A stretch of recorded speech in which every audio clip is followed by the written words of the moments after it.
Hey guys, I want to do a quick tutorial today on how to find offsets on OSX. I've had a lot of questions on GitHub about how to find new offsets, whether it's LocalPlayer offset or the Glow offset. So I'm going to show you how to update these offsets. So what you want to do is launch CSGO with the -insecure launch option. Once you've done this, you want to start an offline match with bots. So you type map DDoS2. First thing I'm going to do is kick the bots because it gives me a better frame rate.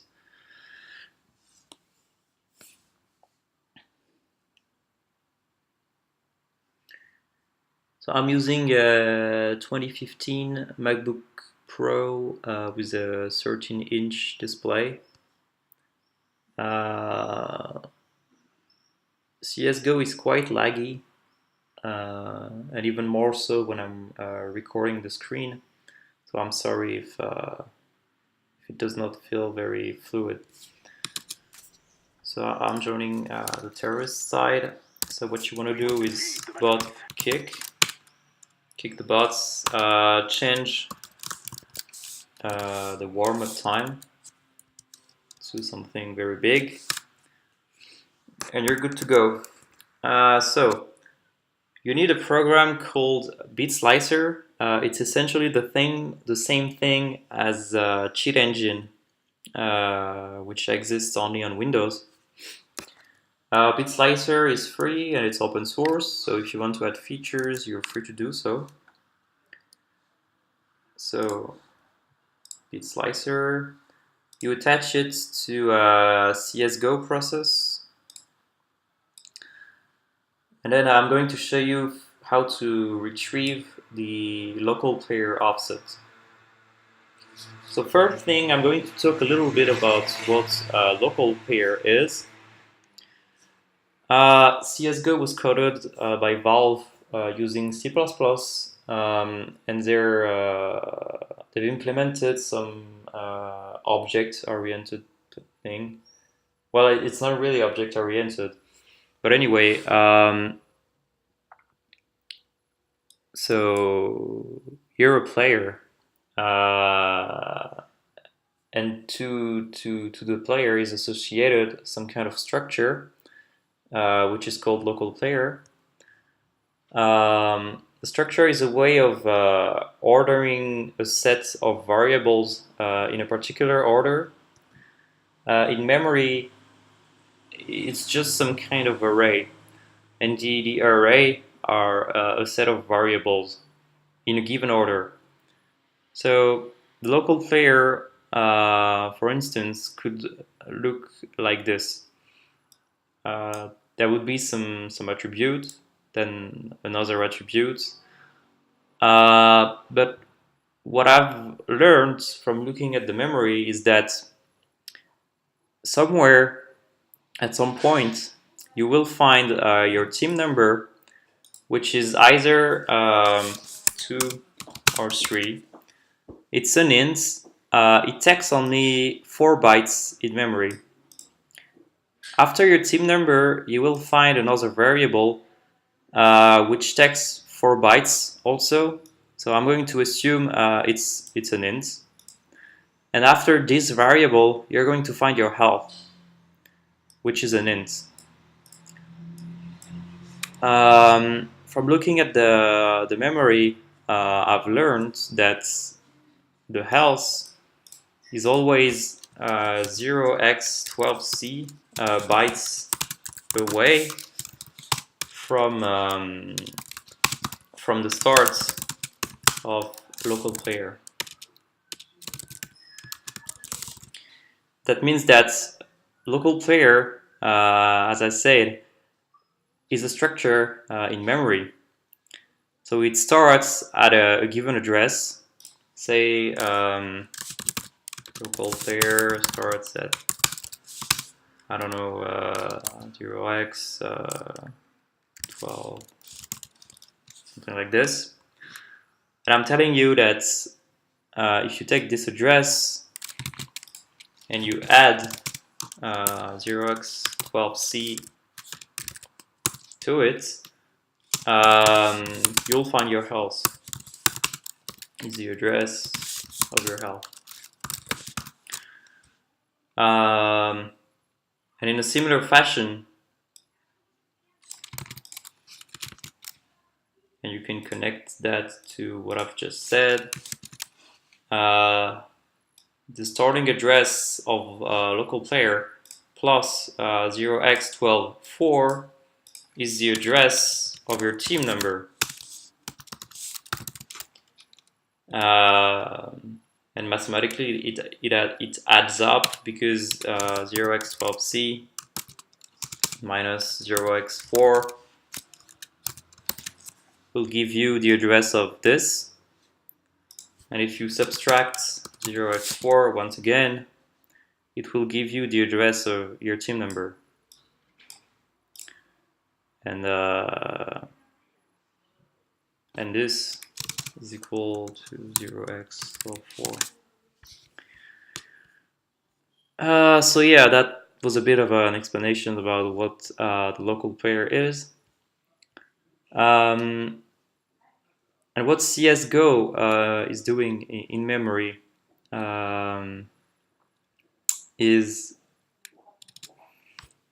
there's a library that is loaded in memory. It's called client.dll or client.pybib. And the LocalPlayer has a starting address. So, for example, I said that this was the address. But how does CSGO references this address? Well, CSGO is using a pointer to this address. So I'm telling you that client.dll plus the LocalPlayer offset is a pointer to LocalPlayer, to the starting address of the LocalPlayer struct. Not sure.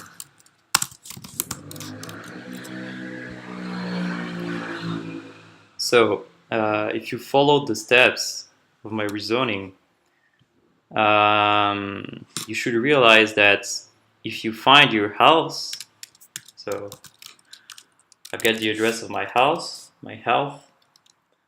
If you subtract 0x12c, you'll find the starting address of the LocalPlayer struct.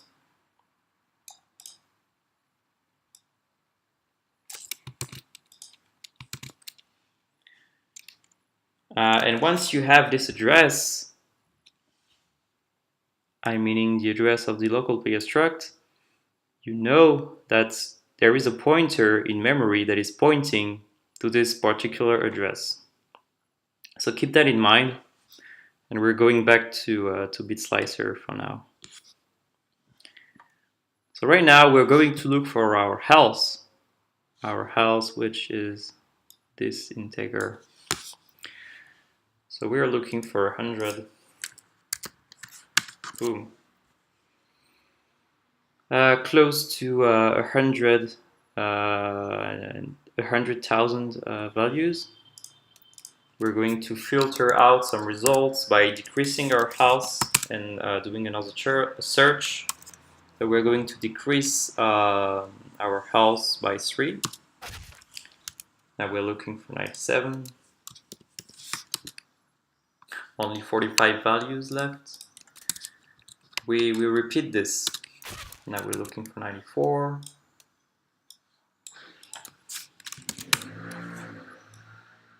That's 25 values.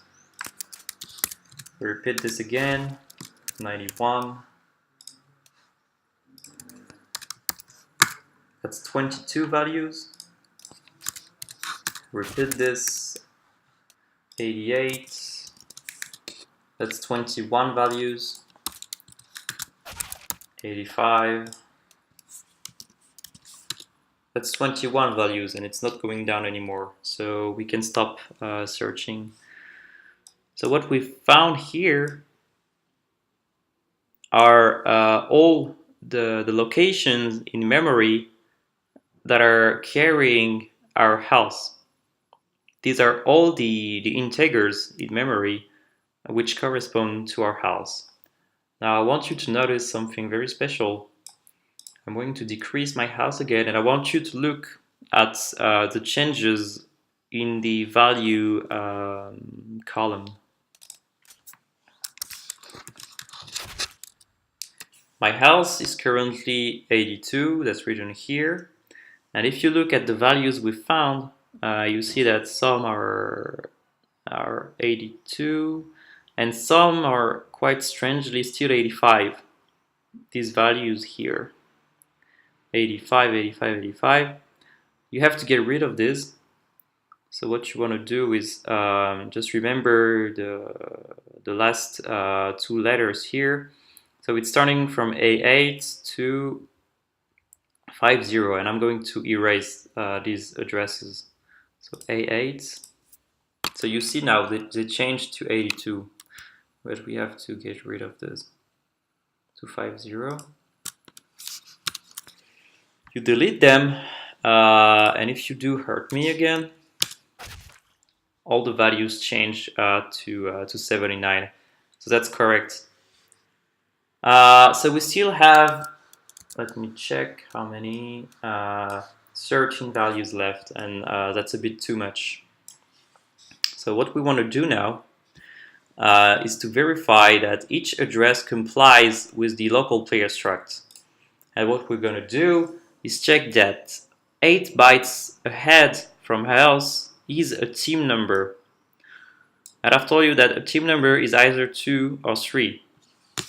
So let's check one by one. The first one, you right click on the address, you click on show in memory viewer.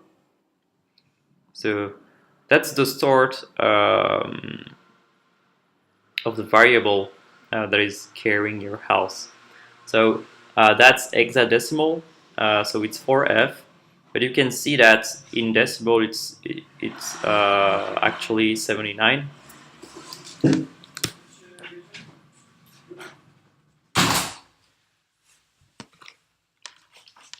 And if you go 4 bytes ahead, you find this. And if you go again 4 bytes ahead, you find 1. But 1 is not a team number. I've told you that a team number is either 2 or 3. So you have to, this does not comply with the LocalPlayer struct, and it's not the address we're looking for. So you erase it, and you keep going. You see that your house, 4 bytes ahead you have this, and 8 bytes ahead you have 0, not a team number.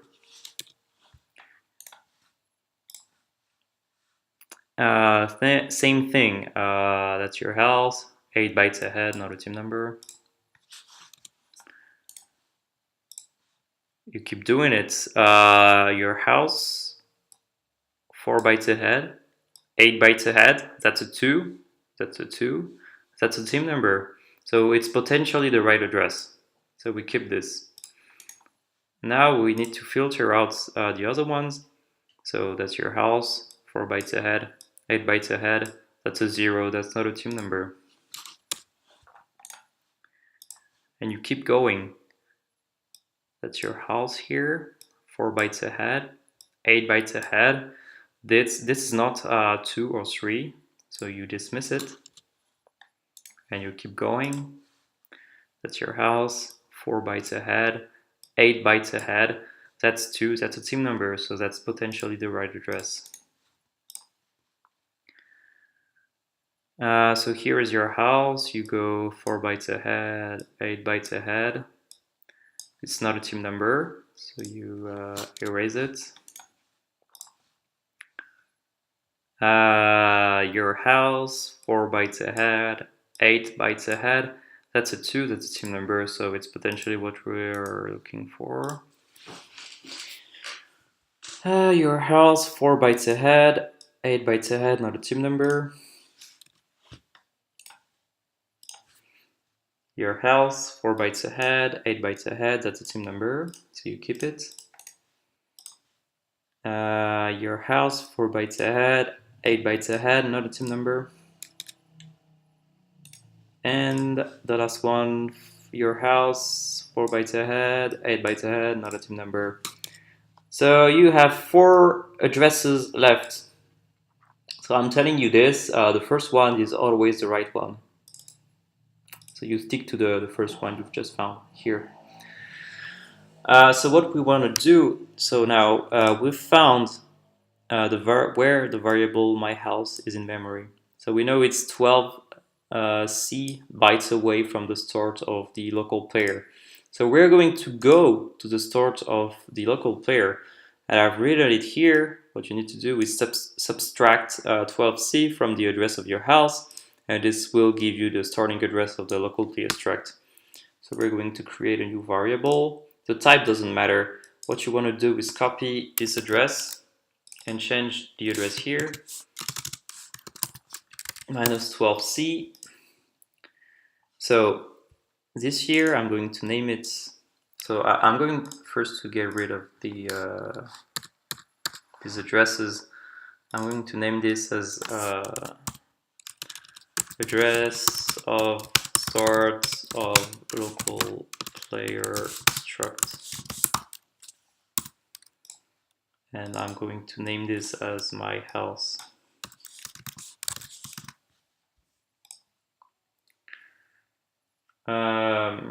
So if you go back to our documents, I told you that